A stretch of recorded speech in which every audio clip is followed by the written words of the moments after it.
प्राप्तस्थळी प्राप्त प्रसंगी कीर्तन निरूपणासाठी घेतलेला निवडलेला अभंग, ज्यांनी तुमच्या आमच्या प्रपंचासाठी स्वतःच्या प्रपंचाची राख रांगोळी करून घेतली आणि या विश्वाला एक वैराग्य, शांती आणि मोक्षाचा मार्ग दाखवून दिला, असे देहूनिवासी असणारे संत श्रेष्ठ जगद्गुरु तुकोबाराय यांचा काला या प्रकरणातील गोड असा 4 चरणाचा अभंग आपल्या सेवेकरता घेतला आहे. विठ्ठल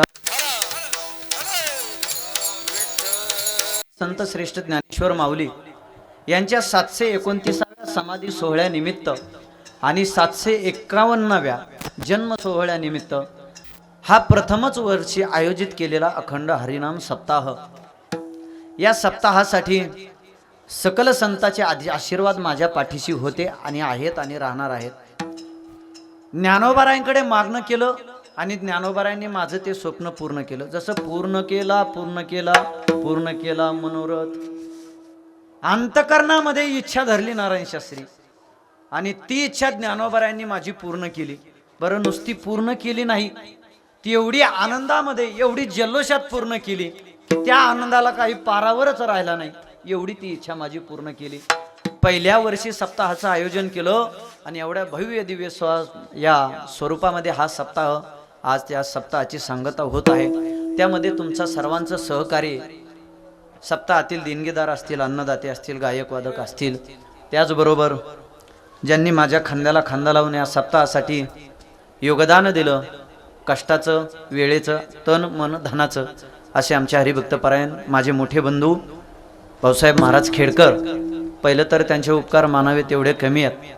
मी सांगू, सगळं जग जरी एका बाजूला असलं ना, एखाद्या भावाबरोबर भाव जर असला ना, बास, जग तुमचं काहीच करू शकत नाही. पण भावाबरोबर भाऊ पाहिजे. म्हणून माझा भाऊ माझ्या खांद्याला खांदा देऊन माझ्या पाठीशी आहेत, हेच माझं खऱ्या अर्थानं मोठी पुण्याई आहे. आणि ही पुण्याई कोणाची असेल? ही पुण्याई आमच्या वडिलांची आहे, हरिभक्तपरायण श्रीपतीराव महाराज खेडकर. बाबा, तुम्ही पाहिलेलं आहे त्यांना, उभं आयुष्य नामस्मरणामध्ये गेलं आणि त्यांची ही परंपरा, माझ्या वडिलांची मिरासिका देवा तुझी चरण सेवा साधावया, या उक्तीप्रमाणे त्यांची परंपरा आम्ही दोघं भाऊ भाऊ सांभाळत आहोत. यामध्ये अन्नदात्यामध्ये माझ्यावर प्रेम करणारे महाराष्ट्र राज्याचे पोलीस पाटील संघटनेचे अध्यक्ष आमचे श्री महादेव नागरगोजे पाटील माझ्या प्रेमास्तव बीडवरून इथं आलेले आहेत. त्यांच्या चरणावर नतमस्तक होतो. त्यांच्याचबरोबर आमचे रामराव नागरगोजे नाना गंगाखेडवरून, नाना एकटे आले नाही तर नानीला सुद्धा बरोबर घेऊन आलेले आहेत. आणि नानीला एकटे आला नाही तर दुसरी सुद्धा नाना बरोबर आणले त्यांचे, म्हणजे चिरंजीव. हे नाना दर्शनाला गेले तर ते नाना इथं उपस्थित असतात. म्हणून सहकुटुंबाबरोबर नाना इथं उपस्थित आहेत. नाना, तुमचे सुद्धा शेवटच्या श्वासापर्यंत उपकार विसरणार नाही. त्याचबरोबर गेली 3-4 दिवसापासून माझ्या या सप्ताहामध्ये महाराष्ट्रातील नामांकित कीर्तनकार, माझे अतिशय जिवलग मित्र, अतिशय म्हणजे 2 दिल 1 जान आहे आमची दोघांची, बरं का.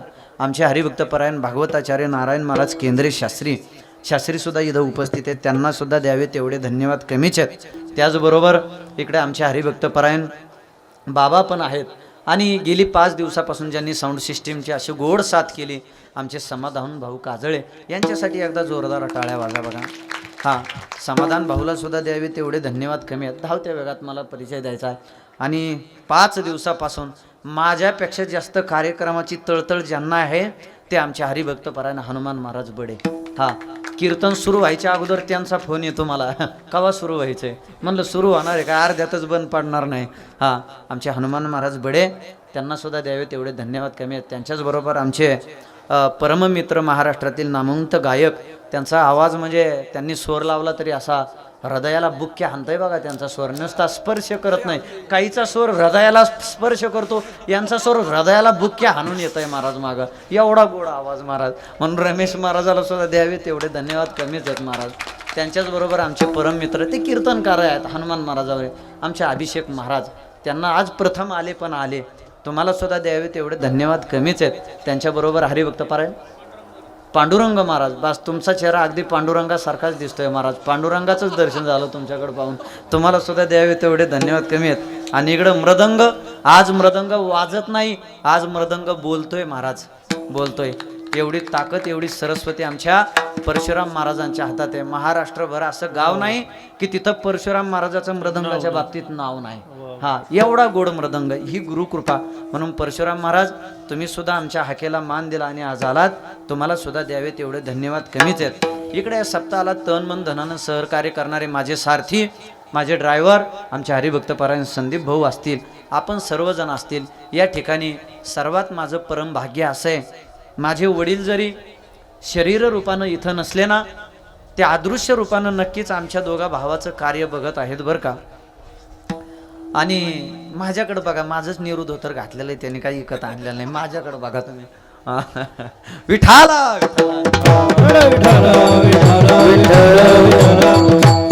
आणि त्याचबरोबर ह्या आमच्या सगळ्या कॉलनीतल्या लोकांची मला साथ आहे. वडील जरी इथं नसले ना नारायण महाराज, माझी माय या ठिकाणी माझ्या समोर बसलेली आहे. वडिलांची सावली गेली पण माझ्या माईत आम्हाला सगळं दिसतंय बरं का. म्हणून माझ्या आईच्या सुद्धा चरणावर नतमस्तक होतो. त्याच आईबरोबर जी दुसरी एक आई आहे, आमच्या राष्ट्रीय कीर्तनकार सुनीताताईंची आई सुद्धा उपस्थित आहे. अगदी दोघीही माझ्यावर लेकरासारखं प्रेम करतायत. त्याच्याबरोबर मोठ्या ताई आहेत, आमचा सगळा परिवार आहे. आणि सर्वात महत्त्वाची गोष्ट म्हणजे अशी की महाराष्ट्रातील नामवंत गायक, आमच्या परिसराचं वैभव, नवे नवे लहानपणापासून ज्यांनी मला सांभाळलंय असे आमचे संगीत विशारद यशवंत महाराज खामकर गुरुजी हे उपस्थित आहेत. जेवढी ताकद आहे तेवढ्या ताकदीने टाळ्या वाजा, तरच पंगत होईल, नाही तर पंगत होणार नाही महाराज. विठाला विठाला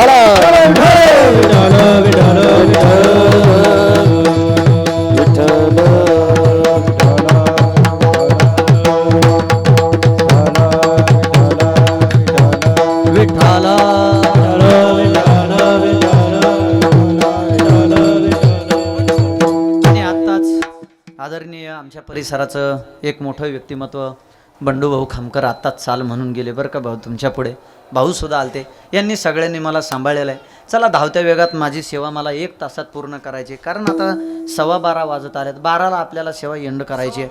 हां, 12:15 वाजलेत होय, 11:15 वाजले हो. हा, ते वयामानाने होत आहे. मला ते प्रपंचाचा कमी वयात जास्त ताण आला. आता एवढ्या वयात जर 3 लेकराचा बाप होता असेल तर मला ताण कसं काय यायचा नाही महाराज. सोपं आहे काय? माझ्या चेहऱ्यावर काय जाता तुम्ही. हा, विठाला सर्वात महत्वाचं म्हणजे काल माऊली महाराज पठाड्यांचं ज्यांनी कीर्तन वाजवलंय, आमचे सर्वेश्वर महाराज. महाराज आज सारख्याला वारखी जोडी भेटली आम्हाला. महाराजांचं सुद्धा मृदंग ऐकायला भेटणार आहे 5-10 मिनिटात. सांगितला दुसरा पकवाज. महाराज तुम्ही सुद्धा आमच्या हाकेला मान दिला, तुम्हाला सुद्धा द्यावे तेवढे धन्यवाद कमी आहेत. चला, अभंग होता. कृष्ण गोकुळी जन्माला, दृष्टा चळकाप सुठाला. भगवान परमात्म्यानं अवतार घेतला आणि दृष्ट लोकाला भय आणि भीती वाटू लागली. काय कारण बरं?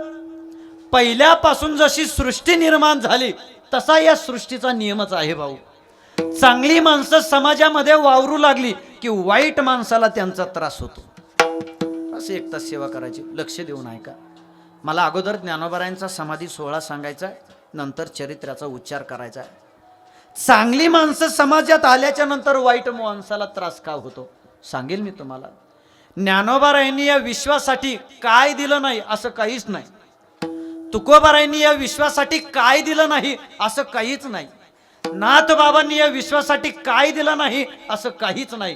तरी सुद्धा लोकांनी त्यांना त्रास दिला हे मात्र निश्चित. पण या त्रासाचं फळ मी सांगू का? एका मोठ्या वक्त्याच्या मुखातले वाक्य ऐकले. ज्ञानोबाराय असतील, तुकोबाराय असतील, नाथ बाबा असतील, आदी करून सगळे संत असतील, यांना निर्जीव वस्तूचा उद्धार करणं अगदी म्हणजे अगदी सोपं गेलं, पण माणसाचा उद्धार करणं खूप अवघड गेलं. माणसाचा उद्धार करणं लय अवघड गेलं. काय अवघड गेलं ऐका बरं का. ज्ञानोबाराय एका रेड्याच्या सानिध्यात आले भाऊ. रेड्याच्या, त्या रेड्याला फक्त 2च शब्द बोलले हो, 2 शब्द वापरले. ज्ञानदेव म्हणे बोल रे ऋग्वेद बोल, एवढे 2 शब्द वापरले आणि त्या रेड्याच्या मुखातून सुद्धा वेद बाहेर पडले. रेड्यानं सुद्धा ज्ञानोबारायच्या दर्शनानं स्वतःचा उद्धार करून घेतला. आणि फक्त 2 शब्दामध्ये बोल, एवढे 2 शब्द. हे लक्षात ठेवा. तुम्ही म्हणताल महाराज रेडा हा सजीव आहे, बोलू शकतो, काय विशेष त्यात? अजून पुढे जाऊन सांगतो. ज्ञानोबाराय निर्जीव भिंतीच्या सानिध्यात आले. त्या भिंतीला स्पर्श झाला आणि भिंत सुद्धा चालायला लागली. त्या भिंतीनं सुद्धा ज्ञानोबारायच्या दर्शनानं स्पर्शानं स्वतःचा उद्धार करून घेतला. अजून पुढे चालून सांगतो तुम्हाला. नाथ बाबा असतील, तुकोबाराय असतील, त्रास सहन केला. तुम्ही म्हणता भिंत रिमोटची असू शकते. त्या काळात सुद्धा विज्ञान सुद्धा बऱ्याच दिवस रिमोट दाबला असन कुणीतरी त्यांच्यातलं, म्हणून भिंत चालायला लागली असेल. अजून पुढे जाऊन सांगू. ज्ञानोबाराय एका प्रेताच्या सानिध्यात गेले. सच्चिदानंद बाबाच्या विनंती केली, बाबा उठा, या जगातलं लोपलेलं ज्ञान आपल्याला प्रगट करून द्यायचंय बाबा. या जगाला अमृतमय अशी ज्ञानेश्वरी लिहायची बाबा. बाबा उठा. एवढे 2 शब्द ऐकले आणि मेलेलं प्रेत सुद्धा जिवंत झालं, स्वतःचा उद्धार करून घेतला. 2 शब्द फक्त. पण विशेषतः पहा, ज्ञानोबारायला माणसाचा उद्धार करण्यासाठी ज्ञानेश्वरीमध्ये 18 अध्याय लिहावा लागले. तुकोबारायला माणसाचा उद्धार करण्यासाठी 4000 अभंग लिहावे लागले. नाथ बाबाला माणसाचा उद्धार करण्यासाठी भागवत लिहावं लागलं. तरी सुद्धा माणसाच्या गळ्यात अजून माळी पडल्या नाही. ही मोठी शोकांतिका आहे. माणसाचा उद्धार करणं संताला सुद्धा जड गेलं. इतके डांबरट माणसं जन्माला आले. अहो, आपण किती लोकाला म्हणा हरी हरी म्हणा, रामकृष्ण हरी म्हणा, रामकृष्ण हरी म्हणा, नाही म्हणत. लोक गळ्यात माळ नाही घालत. काही माणसं म्हातारे 80 वर्षाचे झाले महाराज, 80, गळ्यात माळ सुद्धा नाही.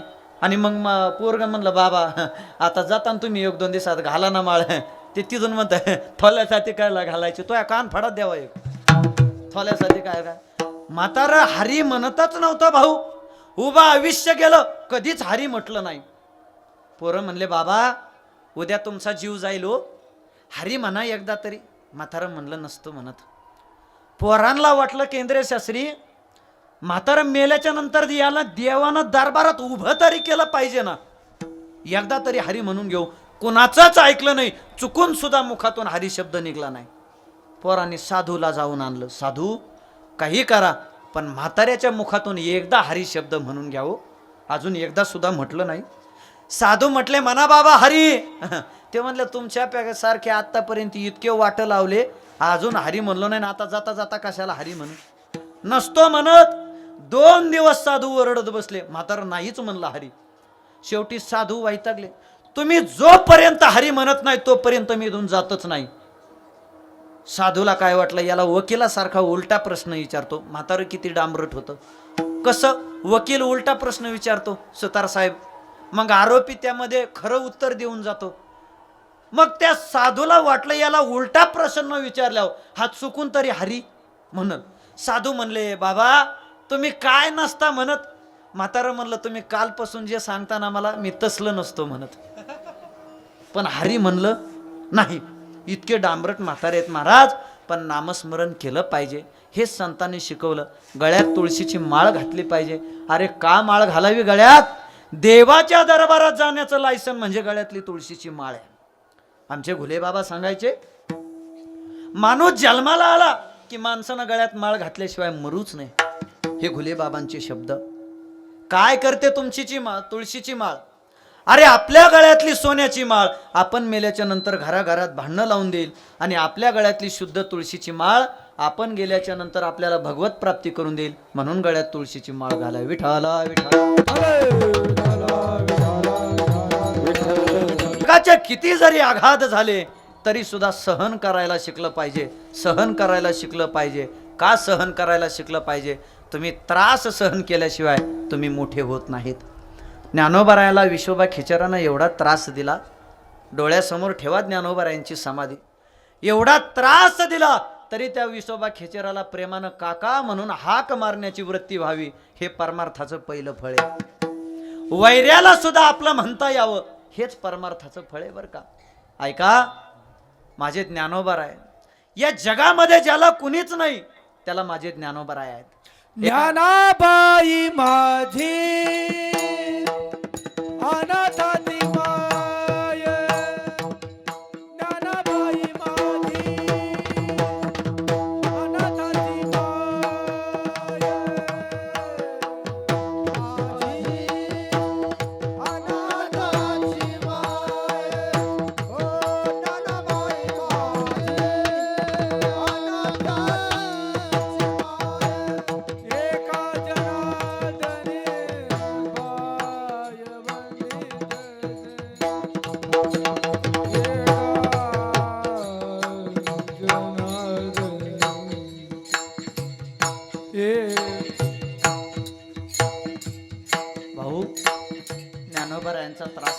मला 4 भावंड, माझे ज्ञानोबराय, माझी मुक्ताई, सोपान काका आणि निवृत्तीनाथ दादा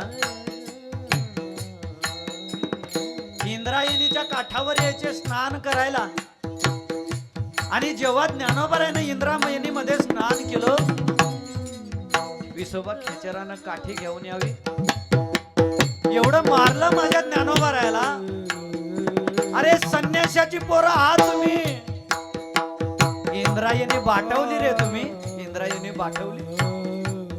ज्ञानोबरायला वाटायचं इंद्रिय शास्त्र, असा काय गुन्हा केला आम्ही, एका संन्यासाच्या पोटी जन्म घेतला.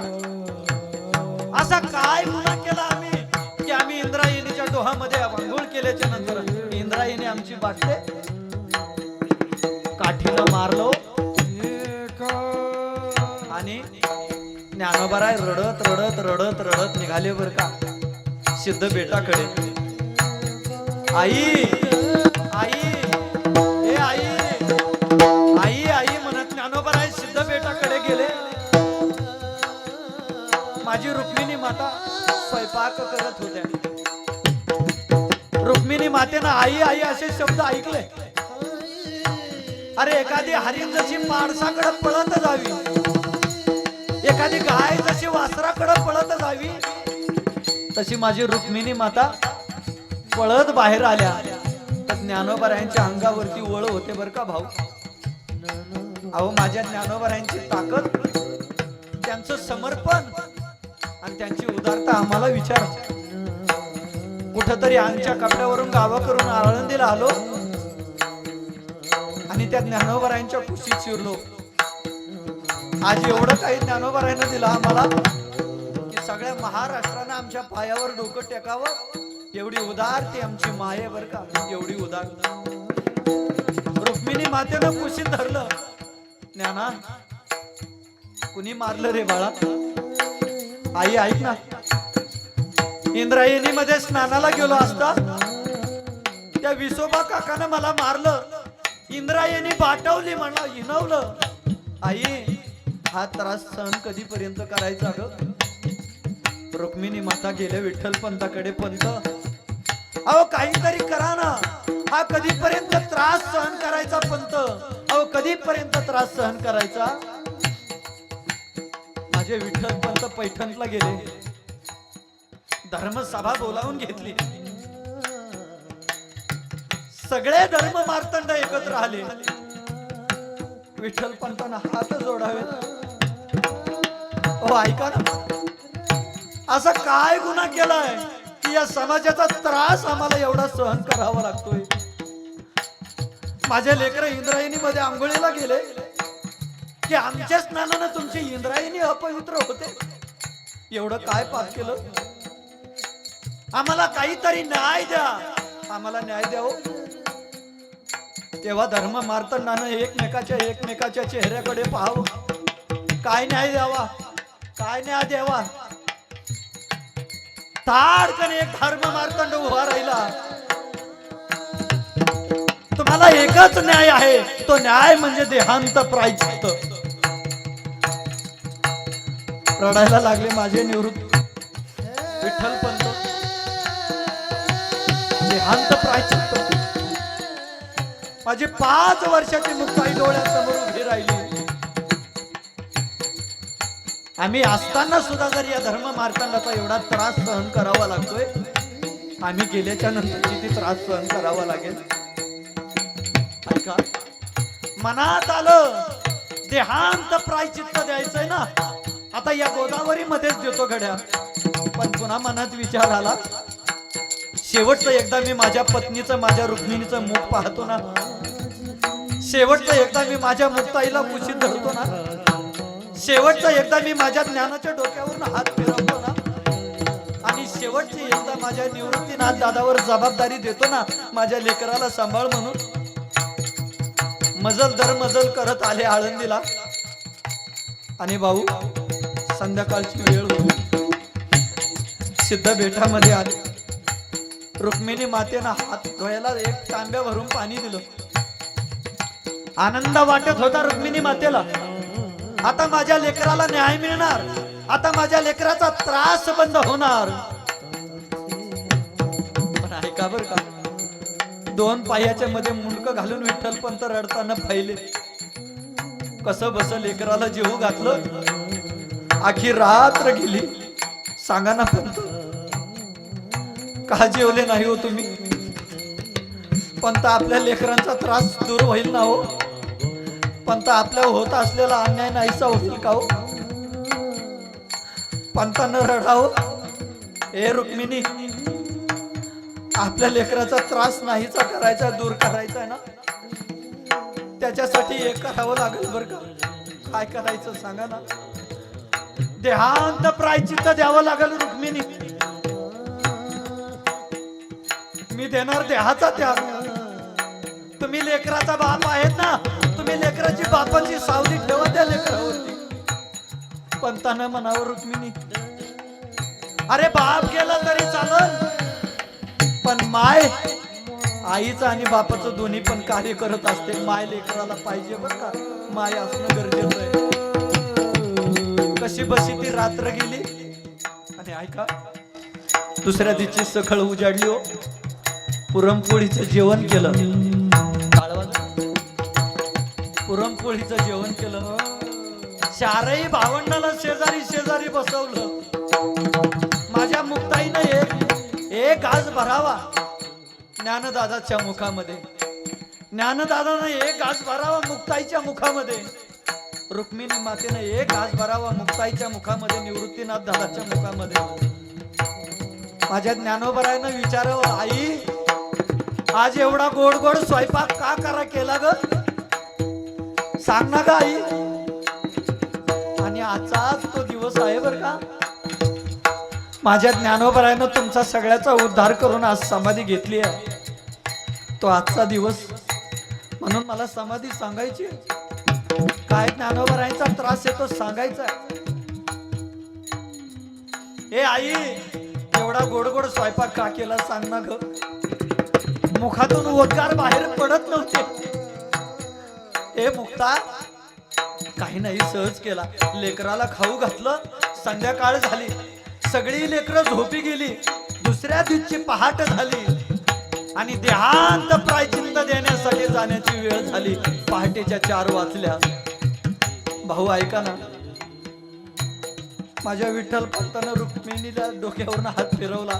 ए रुक्मिणी, अगं थांब ना ग तू इथं, माझ्या लेकराला माय म्हणून राहा ना ग तू इथं. नाही ऐकलं पंत, जिथं माझं कुंकूच जातंय तिथं मी राहून काय करू? ज्यानं जन्म दिलाय ना त्याला काळजी आहेच ना पंत. आता ऐका बर का, मुक्ताईला कुशीत धरलं आणि पंत पुढे निघले डोक्यावरून हात फिरवून. रुक्मिणी मातेनं पंता बरोबर जावं, दरवाजापर्यंत गेली माय, नाही राहवलं. पुन्हा मागे आले रुक्मिणी माता. आता ऐका, आईचं अंतकरण होते. पुन्हा निवृत्तीनाथ दादाला कुशीमध्ये धरलं आणि असा अंबरला फोडला. ए दादा, ए दादा, अरे माझ्या लेकराची माय होणार रे तू. आता आता माझ्या लेकराला आम्ही माय बाप नाहीत बरं का. पुन्हा दरवाजापर्यंत गेल्या रुक्मिणी माता. आईचं अंतकरण होते. पुन्हा वापस आल्या. माझ्या सोपान काकाला धरलं कुशीमध्ये. आई, ए सोपान काका, काका, गावातले लोक तुम्हाला लेकरामध्ये खेळून देत नाहीत बर का. माझ्या मुक्ताई बरोबर काका तू खेळायचंस, माझ्या मुक्ताईला तू खाऊ घालायचंस. माझ्या मुक्ताईला गावातले कोणीही लेकर जवळ येऊ देत नाही. संन्याशाचे लेकर म्हणून हिणवतायत ना. पुन्हा दरवाजापर्यंत गेल्या रुक्मिणी माता. नाही रावलो. पुन्हा वापस आल्या आणि ज्ञानोबरायच्या उशाला बसून अंबरडा फोडला. ज्ञाना, ए ज्ञाना,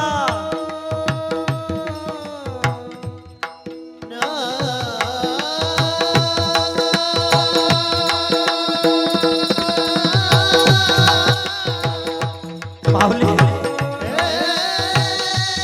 ऐका ना माऊली. मायबाप होतो, आज तुम्हाला सोडून या देहाचा त्याग करतो, आम्हाला माफ करा बरं का. तुम्हाला सोडून आम्ही जातोय, आम्ही मोठं पाप करतोय, पण तुम्हाला या त्रासातून मुक्त करायचंय ना माऊली. ज्ञाना, यानंतर माझ्या मुक्ताईची माय तू व्हायचंच बरं का ज्ञाना, तू व्हायचंच. ऐका ना, माझे ज्ञानोबराय फक्त मुक्ताईची माय नाही झाले बरं का, या विश्वात माझ्या ज्ञानोबरायला मुक्ताई दिसली, आणि या विश्वाची माय, अनाथाची माय माझे ज्ञानोबराय झाले. हे मोठे पण माझ्या माऊलीचं आहे बरं का.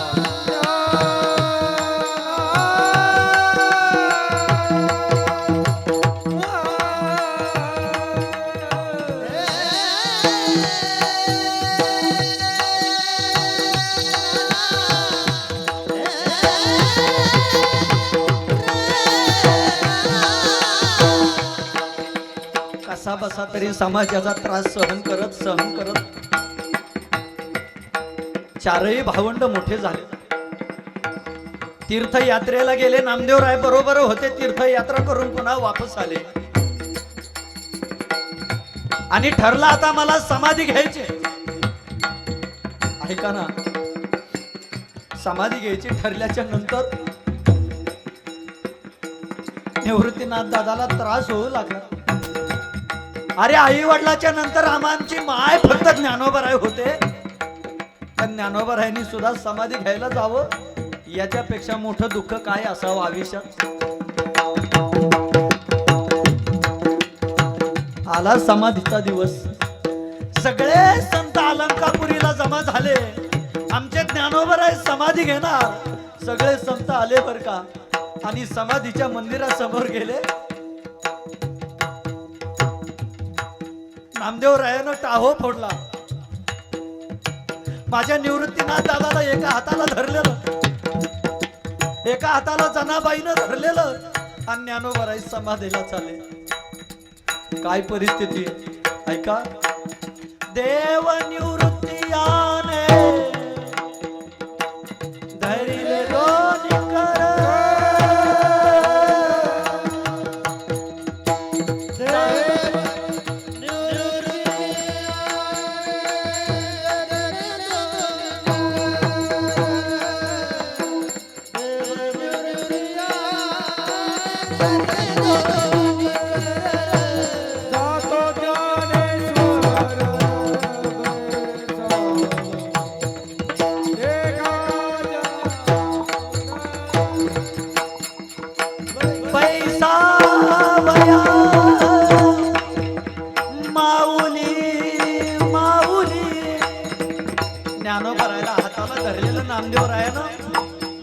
समाधीला बसायला चालले बर का माऊली.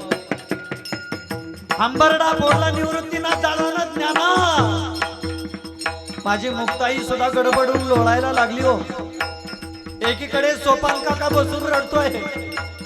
मायबाप गेल्याच्या नंतर ज्ञानोबराय तुम्हीच आमची माय होता ना हो, तुम्ही सुद्धा समाधी घेतली ना आज. ऐका, एवढा त्रास सहन केला तरी या जगावरती आघात केले नाही. परिणाम असा झाला, सगळं जग यांना डोक्यावर घेतय बर का. म्हणून त्रास सहन करायला शिका, त्या त्रासाच्या नंतर तुम्हाला यश असतं बर का. यश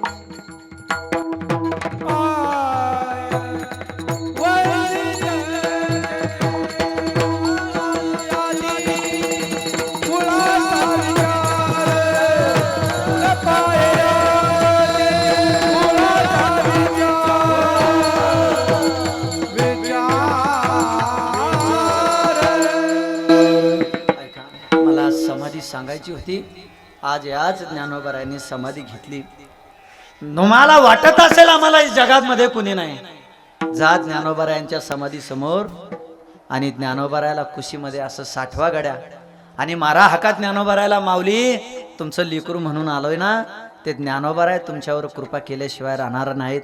आणि ज्या दिवशी ज्ञानोबरायांची कृपा झाली त्या दिवशी तुम्हाला या जगातल्या कोणाच्या आशीर्वादाची गरज नाही. विठ्ठल विठ्ठल.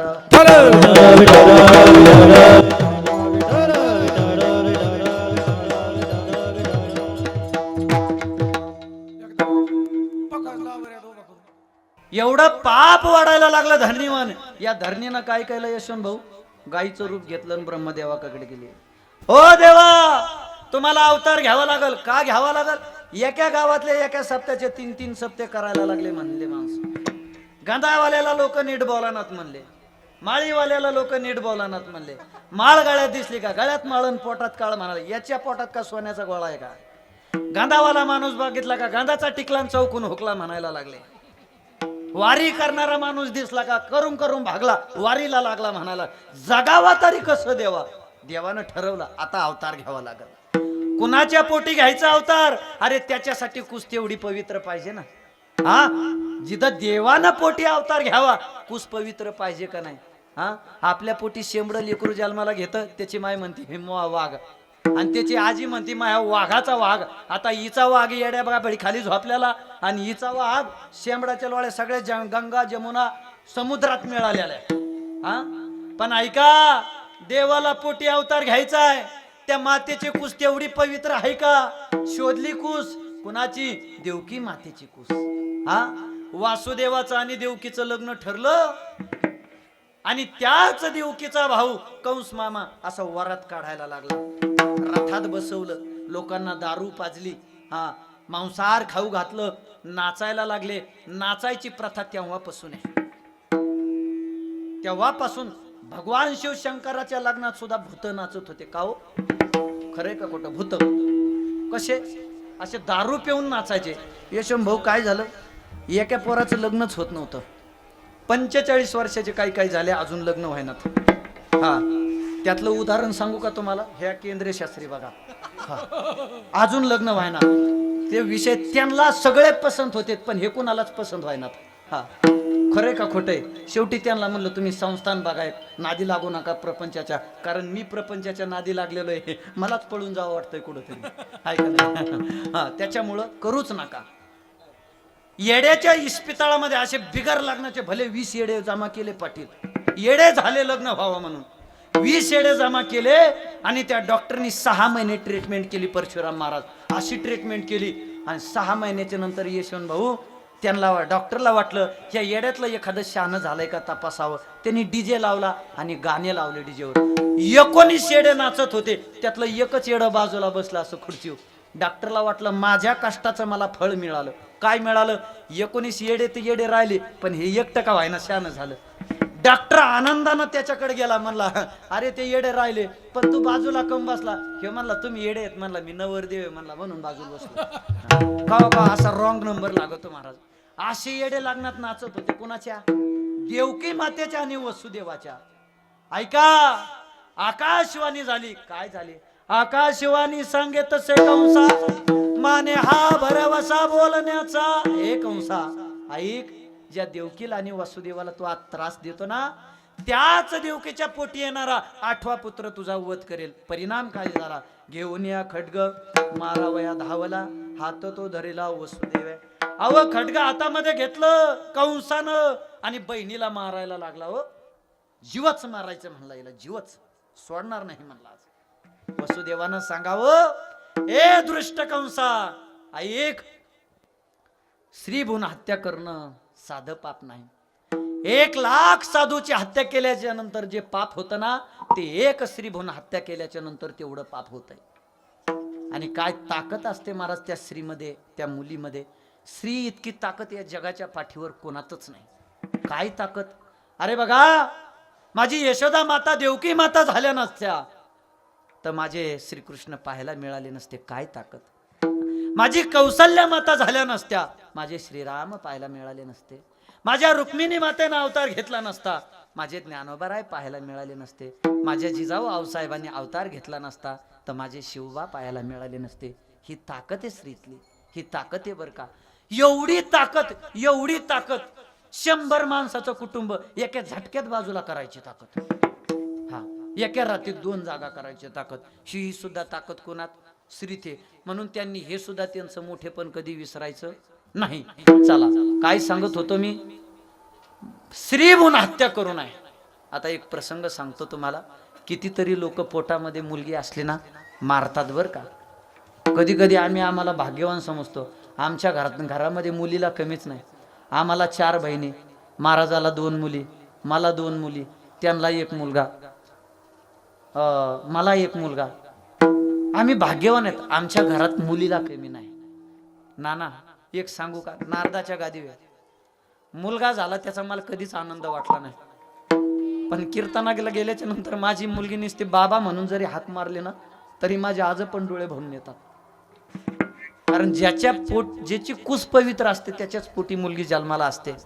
म्हणून स्त्री भ्रूण हत्या कधी करायची नाही. एखाद्या स्त्रीकडे वाईट नजरेनं पाहायचं नाही. का पाहायचं नाही? ती माय असते बरं का, ती आपली बहीण असते. अरे पोटामध्ये गर्भ राहिला, 4 महिन्याचा गर्भ, ऐका ताई, खाली करायचा ठरलंय गर्भ. डॉक्टराकडे गेली माय, नवऱ्यानं सांगितलंय मला मुलीचा गर्भ नकोय, आणि ऐका मुलीचा गर्भ बाहेर काढायचं ठरलंय. पोटामध्ये एक अशी कांडी घातली जाते बर का. ती मुलगी आतमधून स्वप्न पाहते. जेव्हा त्या कांडीचा इंजेक्शनाचा स्पर्श होतो ना, ती मुलगी स्वप्न पाहत होते, जेव्हा मी जन्म घेईल ना तेव्हा माझ्या बाबाच्या खांद्यावर बसल, जेव्हा मी जन्म घेईल ना तेव्हा मी माझ्या आईच्या मांडीवर बसल, जेव्हा मी जन्म घेईल ना तेव्हा मी माझ्या दादाच्या हाताला राख्या बांधील. स्वप्न पाहत असते. पण ऐका, ते इंजेक्शन आत गेल्याच्या नंतर उजवा हात तोडून बाहेर आणतंय. त्या गर्भाचा काय वेदना होत असतील. एक हात बाहेर काढल्याच्या नंतर दुसरा हात बाहेर काढला जातोय. त्याच्यानंतर ते इंजेक्शन आत गेलं की त्या कांडीचा अशी एक पकड तयार होते, डोकं फोडलं जातंय, बाहेर काढलं जातंय तुकडे तुकडे करून. त्यावेळेस ती मुलगी हाक देते, आई सांग ना, आई मला कोण वाचवणार, तुझ्या विना जन्माशी मला कोण घालणार. होईन मी मोठी शिकून शिकून, दादाला ग माझ्या राख्या बांधीन दोन दोन, जाईन दूर दूर, अग बाबा रडणार, तुझ्या विना जन्माशी मला कोण घालणार. म्हणून पोटी मुलगी पाहिजे बर का, पोटी मुलगी पाहिजे. एक अंसा स्त्री भ्रूण हत्या करायची नाही. मग हिच्या पोटी 8वा पुत्र येणार आहे ना, त्याचा वध कर. ह्या दोघाला बंदी खाण्यात टाकलं. बंदी खाण्यात टाकल्याच्या नंतर त्रास द्यायला सुरुवात. 6 लेकरं झाले देवकी मातेला. 6 लेकरं कंसानं मारले. कसे मारले ते गर्ग पुराणात लिहिलेलं आहे. 7वा गर्भ राहिला, आणि 7वा गर्भ मायेच्या रूपानं कुठं नेऊन घातला? रोहिणीच्या पोटात बर का, मायेच्या रूपानं नेऊन घातला. आणि 8वा गर्भ माझ्या देवकी मातेला राहिला. असा तेजपुंज चेहरा झाला. असा तेजपुंज चेहरा झाल्याच्या नंतर चेहऱ्यावरचं तेज असं खुलून दिसत होतं. का? भगवंताची मूर्ती पोटामध्ये होते. आणि 8 वर्षाची मूर्ती प्रगट झाली. देवकी मातेला भीती वाटू लागली. अरे तो अवतार घेतल्याच्या नंतर तान्या बाळाचा अवतार घ्यायला पाहिजे होता ना, 8 वर्षाची मूर्ती कशी प्रगट झाली? तेव्हा भगवान परमात्मा म्हणले, ए आई, मी तुला सांगायला आलोय. काय सांगायला आलोय? मी अवतार घेतल्याच्या नंतर मला इथून उचलायचं आणि कुठं नेऊन घालायचं?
उजडला तो दिवस, कृष्ण पक्ष होता, रोहिणी नक्षत्र होतं, बुधवारचा दिवस होता. रात्री 12 वाजता माझ्या भगवान परमात्म्यानं अवतार घेतला. पुंडलिक वरदा हरी विठ्ठल राम गोपाल श्री कृष्ण भगवान की जय. ऐका, भगवंतानं अवतार घेतला. धो धो पाऊस पडायला लागला, पण देवाला उचलायचंय, नंद बाबाच्या घरी नेऊन घालायचंय. कसं नेऊन घालावं? ऐका, आपण सगळे प्रपंच करणारे माणसं आहेत. वसुदेवानं काय केलं ऐका, देवाला डोक्यावर घेतलं टोपली ठेवून, आणि डोक्यावर घेतल्या घेतल्या अंगातल्या बेड्या सगळ्या गळून पडल्या. बेड्या गळून पडल्या. बंदी खाण्याचे दरवाजे आपोआप उघडले गेले. उघडले गेल्याच्या नंतर सगळे दूत आपोआप झोपले गेले. परिणाम काय झाला आहे का? ज्या दिवशी डोक्यावर देवाला घेतलं त्या दिवशी दुःखरूपी बेड्या गळून पडल्या. तसंच संसारात सुद्धा कितीही दुःखरूपी बेड्या आपल्या गळ्यात पडू द्या हो, ज्या दिवशी तुम्ही देवाला डोक्यावर घेताल त्या दिवशी संसार रूपी दुःखरूपी बेड्या सुद्धा गळाल्याशिवाय राहणार नाहीत. हे भगवंताचं चरित्र आपल्याला शिकवतं. ऐका, देवाला डोक्यावर घेतलं, वसुदेव निघाले, यमुनेच्या काठेपर्यंत पोहोचले, पाण्यात गेले, इथपर्यंत पाणी लागलं गळ्यापर्यंत. हो, यमुनेला वाटलं आता कुठपर्यंत परीक्षा पाहावी. देवानं बापाची सुद्धा परीक्षा पाहिली, तेव्हाच देव पोटी अवताराला आले. देव संताची परीक्षा पाहतोय, सगळ्याची परीक्षा पाहतोय, तेव्हाच देव कुठंतरी मिळतोय. परीक्षा पाहिल्याशिवाय देव कुणाला मिळाला नाही बरं का. भगवंतानं विचार केला, आता हिला कधीतरी दर्शन दिल्याशिवाय ही शांत होणार नाही. पाय उजवा उचलला, अंगठा लावला, आणि यमुना माता सुद्धा दुभंग झाली बर का. गेले भगवान परमात्म्याला घेऊन नंद बाबाच्या घरी ठेवलं, आणि तिथून उचललं मायेला, आणि कुठं आलं? बंदी खाण्यात आले. बंदी खाण्यात आणल्याच्या नंतर माया रडायला लागली. सगळे दूत जागे झाले, कंसाकडे गेले. ओ राजे, चला, ज्याला मारायचंय त्याने अवतार घेतला. कंस आला तर कंसानं पाहिलं, भाऊ हा तर मारणारा जन्माला होता, मारणारी कस काय आली म्हणले. हा, तिला सुद्धा उचललं कंसानं, गरगर गरगर गरगर फिरवलं, दगडावर आपटणार, ती सुद्धा आकाशामध्ये गुप्त झाली. पुन्हा आकाशवाणी झाली, कंसा तू मला काय मारतोस? तुला मारणारा नंद बाबाच्या घरी गोकुळात अवतार घेतला म्हणले. कृष्ण गोकुळी जन्मला, कृष्ण गोकुळी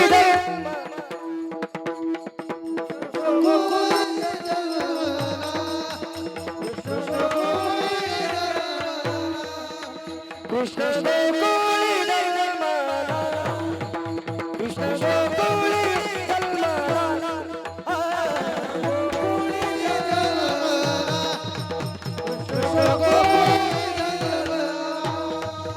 कृष्णाच्या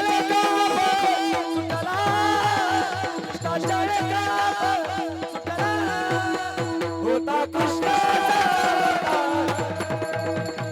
कृष्णाचा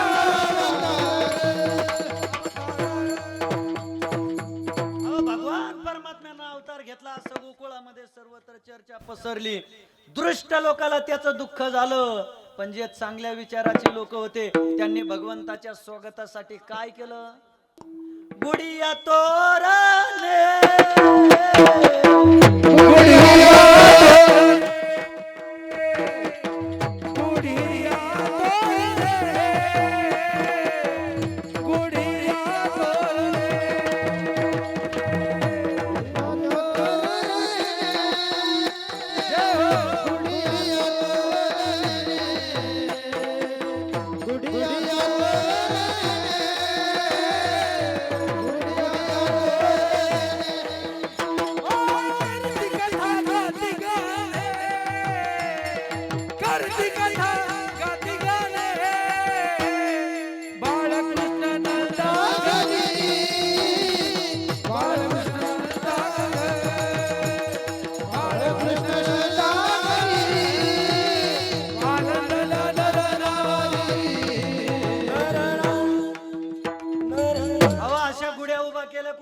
बांधले, कुणी सडा रांगोळ्या केल्या का?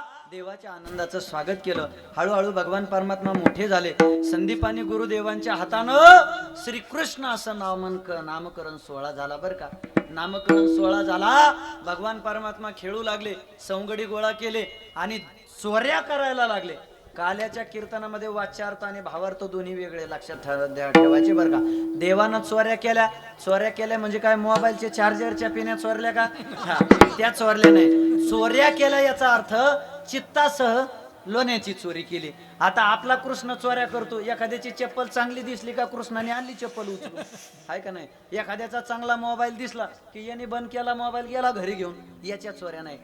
चित्तासह लोण्याची चोरी केली. बरं चित्त का चोरलं? प्रत्येकाच्या अंतकरणामध्ये सात्विक भाव निर्माण व्हावं म्हणून चित्ताची चोरी केली. आणि हे भगवंताचं प्रेम होतं. सौंगड्यावर असणार, गवळणीवर असणार. आजकाल प्रेम, अहो प्रेम कोणावर होतं हो? हा, प्रेम करावं देशावर करावं, धर्मावर करावं. आणि मी सांगत असतो ना, हा ऐका, याच्यासाठी चित्ताची चोरी केली. आणि लोण्याची, दह्याची, दुधाची चोरी का केली? अहो ज्यांच्या घरी 9 लाख गायी होत्या त्यांना चोरी करायची काय गरज? सगळे सौंगडी आले ना, सगळे सौंगडी माझ्यासारखे होते. अगदी लुकडे, कुणी बारके, कुणी मोठे, कुणी अतिशय जाड, कुणी एकदमच लुकडे, असे होते. मग देव म्हणले तुम्ही असे लुकडे का दिसता रे? तेव्हा सौंगडी म्हणले खरंच सांगू का कृष्णा, हे बघ दही दूध डेअरीला आणि चटणी भाकर ढेरीला, त्याच्यामुळे आम्ही असे आहेत बघ. मग देवानं लोण्याची चोरी करायला ठरवलं. प्रत्येकाच्या घरी जायचं, लोणी चरायचं, चोरायचं, सौंगड्याला खाऊ घालायचं. आणि चोऱ्या करता करता करता करता एक गवळण होती. कृष्णाला म्हणायची, कृष्णा टंगडच मोडीन, कृष्णा टंगडच मोडीन. भगवंत म्हणले, म्हातारे तुला मी टंगडे दिलेत चांगले आणि माझं काय टंगड मोडणार आहे? तो गॅरे पराव हिच्या घरचा नंबर लिहून घेतला. आणि ती गवळण गेली यमुनेवरती आंघोळीला. तिची सून होती घरी. सगळेच्या सगळे सौंगडी भगवान परमात्मा घेऊन आले. दही दूध लोणी खाल्लं. देवावरती विश्वास ठेवायला शिका. आणि तेवढ्यात गवळण आली. सगळ्या गवळण आल्याच्या नंतर सौंगड्याला, गोपाळांना मारू लागली. भगवान परमात्मा म्हणले, आता तुम्हाला या संकटातून बाहेर पडायचंय ना, माझ्यावरती विश्वास ठेवा. विश्वास ठेवला पाहिजे. काय करावं देवा? काय नाही, डोळे झाकून घ्या म्हणले. डोळे झाकून घ्या. सगळ्यांना डोळे झाकून घेतले भाऊ. पण त्यातला एक पेंध्या नावाचा होता, त्याला डांबरट होता महाराज. हा, त्याला वाटलं देव नेमकं काय करतोय ते असं फटीतून बघायचं, देव काय करतो. ज्यांनी ज्यांनी देवावर विश्वास ठेवला ते आपोआप सावण्यातून बाहेर गेले. आणि हे पेंध्या असं बघत होतं ना, ते नियम सावण्यात अर्धा वर आणि अर्धा खाली. म्हातारीने असा झोडपेला खाली. हा, मग ओ देवा, अहो वाचवा. नाही म्हणले, तू माझ्या विश्वास ठेवला नाही ना, आता विश्वास ठेवतो. मग ठेवायचा ना, तर घे डोळे झाकून. पुन्हा डोळे झाकले आणि त्या पेंध्याला सुद्धा वरती काढलं. ही भगवंताची लीला. अनेक गवळणींना सुद्धा खोड्या केल्या. काहीच्या पलगावर मुंगस नेऊन सोडले, काहीच्या वेणीची दाढीची. अहो एक गवळण तर त्याच्या वाट गेली कृष्णाच्या आणि ती झोपली. बरं गवळण 3 फुटाची, गवळी 3 फुटाचा, गवळण 7 फुटाची. हे झोपले. भगवान परमात्मा गेले आणि दोन्हीच्या दाढीची आणि वेणीची गाठ बांधली. सकाळी गवळण उठली तर वेणी ओढली गेली, गावळ्याची दाढी ओढली गेली. मग गवळी म्हणला, हे सूर्य उगलाय ना, कशाला उगा दाढी ओढी ती? मै तुला अक्कल वगैरे काही आहे का? गवळण म्हणते, खोटं बोलता, चोरती चोरण पुन्हा शिरजोर, मग हीच वेणी तुम्ही वाढता. दोघांनी चांगले डोळे उघडले महाराज, तर गाठ मारलेली. ती गाठ कापता कापेना, सुटता सुटेना आणि जळता जळेना. का? अहो बामनानी जर गाठ मारली, बामनानी, गावातल्या बामनानी, ती गाठ जिवंत आहितावर सुटत नाही. मरणाच्या माऱ्या होत्या तरी सुटत नाही. आणि ती ब्रह्मदेवाची गाठ उचलून टाक्या होत्या तरी सुटत नाही महाराज. काय सांगावं तुम्हाला, तरी गाठ सुटत नाही त्या बामनाची. ही ब्रह्मदेवाची गाठ कशी सुटन? गेले 2 जण. कुठं? यशोदेकडे गेले. इसरी आली ग धावोडी आले ग बाई,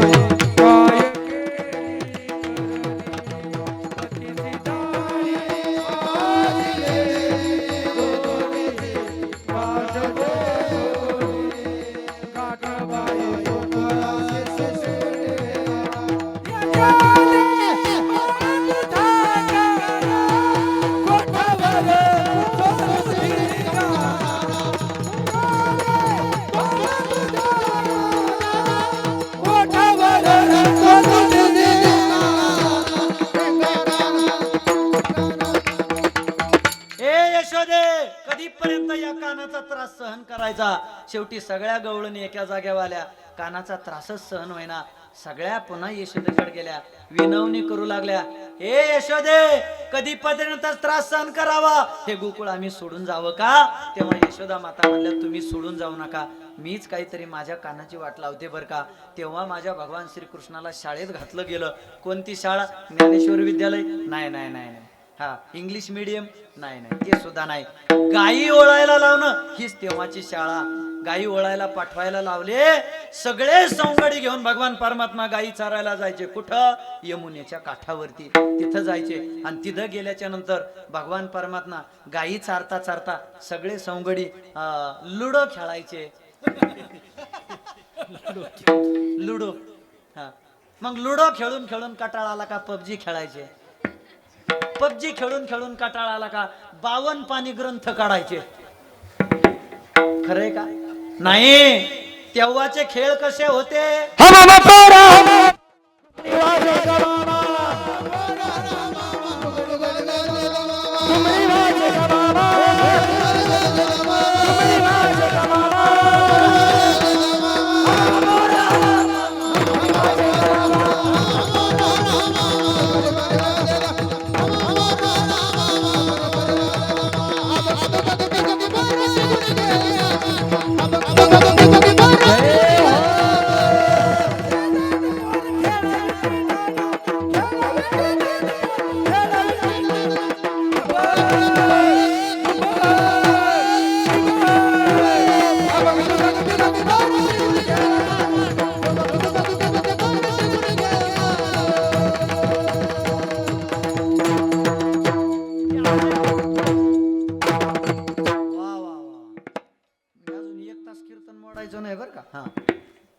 सगळे सवंगडी खेळू लागले आणि खेळता खेळता खेळता खेळता देवाला म्हणले, देवा खांदी भार पोटी भूक, काय खेळा याचे सुख. देवा ऐक ना, खांद्यावर भारे, पोटाला भूक लागली, आता काय करावं?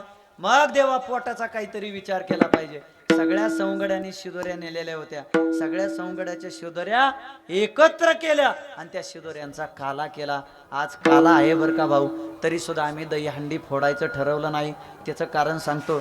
दही हंडी फोडणं हे आनंदाचं प्रतीक झालं, पण आज माझ्या ज्ञानोबारायांनी समाधी घेतलेली आहे म्हणून दही हंडी फोडायची नाही. फक्त काला आहे म्हणून सगळ्याला लाह्या द्यायच्या, बाकी तोच आपला काला झाला. आज ज्ञानोबारायांनी समाधी घेतल्यामुळे प्रत्येकाच्या अंतःकरणात दुःख आहे ना, ते दुःख सहन करायचं. विठाला विठाला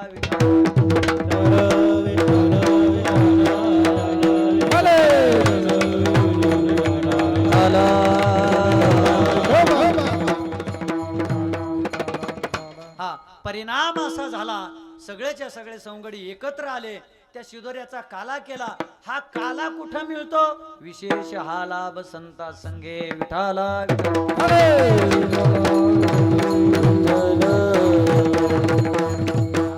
परिणाम सगळे गोपाळ सवंगडी एकत्र येऊन सदा नाम वाचे गाती, प्रेमे आनंदे नाचती, होता कृष्णाचा अवतार, आनंद करती घरोघर. एकदा वारकरी संप्रदायाच्या नियमाप्रमाणे हात वरती करा आणि सुंदर असं भजन करायचंय आपल्याला माझ्या ज्ञानोबारायांचं बरं का. इतकं गोड इतकं गोड भजन करायचं की ज्ञानोबारायांची समाधी सुद्धा डोलली पाहिजे बरं का. समाधी सुद्धा डोलली पाहिजे. हा, अंतःकरणातून ना थाप टाका महाराज. विठोबार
विठोबार कुमार विठोबार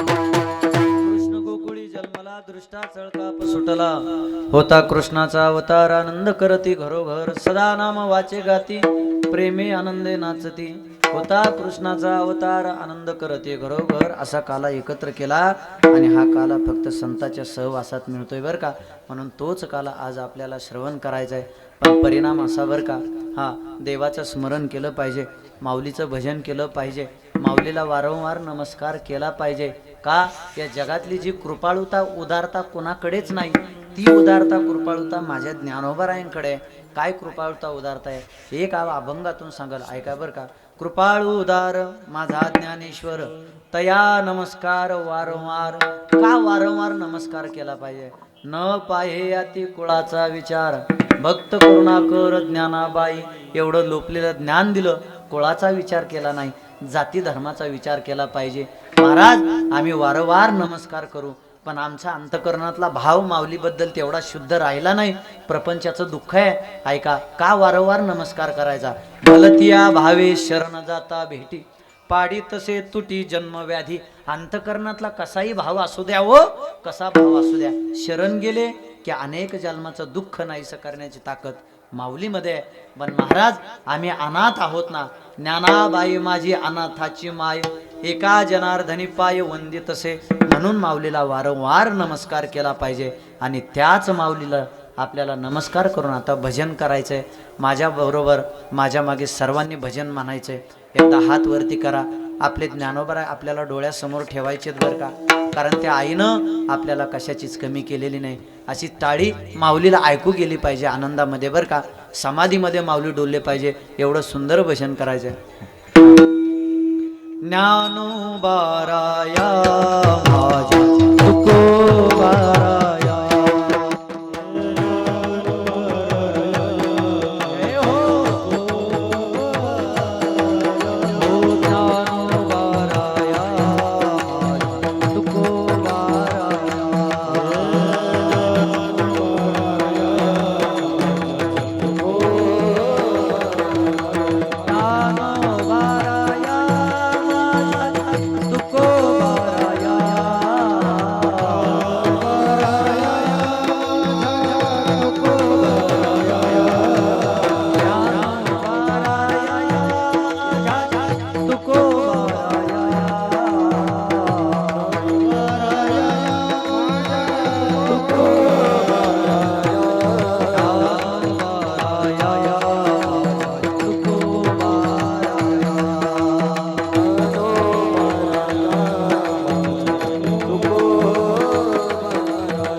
ऐका, प्रथमच वर्ष सप्ताहाचा आहे, तरी सुद्धा माऊलींनी एवढं कुशीत घेतलंय, असं वाटतंय 5-10 वर्षाचा सप्ताह आहे का काय काय.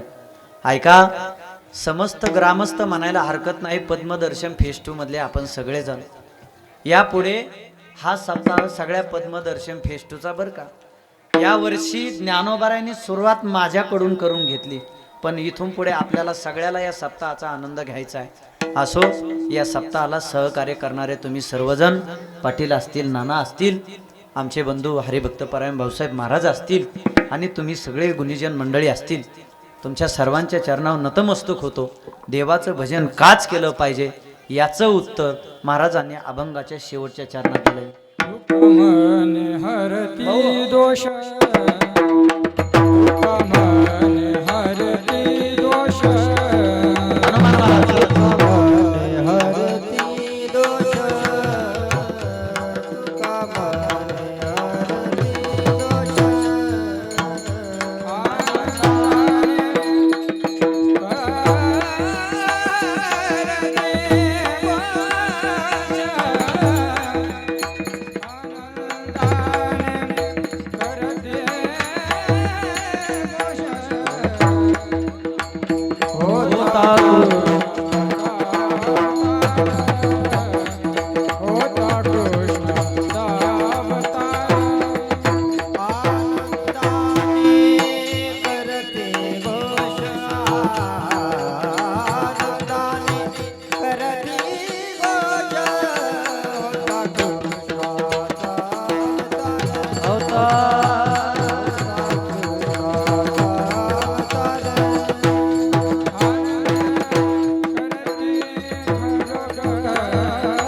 तुका म्हणे हरती दोष आनंदानं करती दोष.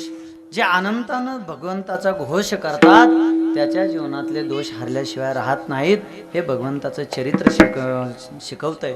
आपली सेवा याच ठिकाणी संपलेली आहे. कीर्तन झाल्या झाल्या सर्वांनी प्रसाद घेऊन जायचंय आणि प्रसाद घेऊन जाता जाता आता काल्याचा अभंग होईल.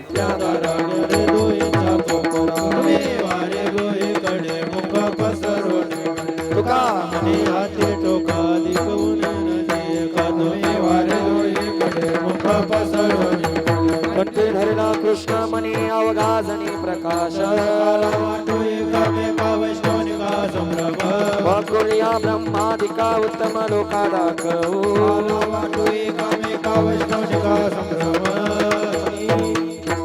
आम्ही बळे विरगाडे वाटोई कामे का वैष्णवनिका संभ्रम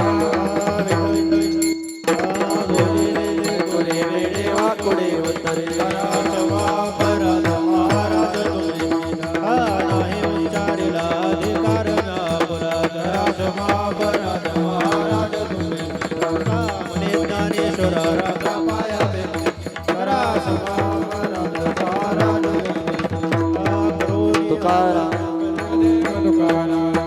झाले समाधान तुमचे देखील चरण वटावेसे मनायत नाही नारायण सुरवाडी कपनी ते सापडले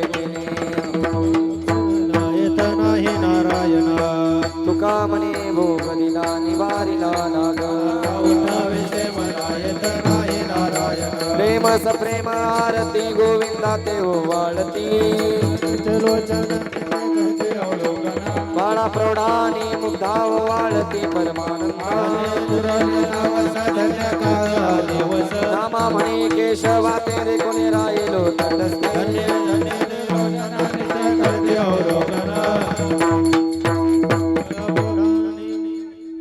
युगे 28 विटेवरी उभा मामंगल कुमारी विसर्जित शोभा पुंडलिकाच्या भेटी परब्रह्माले चरणी वाये मी माहुतरी जय देव जय पांडुरंग मै वल्लभ इच्छा वल्लभ तुळशी माळा गळा देवन कटी कासे पितांबर देव सर्वर निते तेरे देव जय पांडुरंग हरे पांडुरंग रखमाई वल्लभ इच्छा वल्लभ आषाढी कार्तिके भक्त जनी देव चंद्र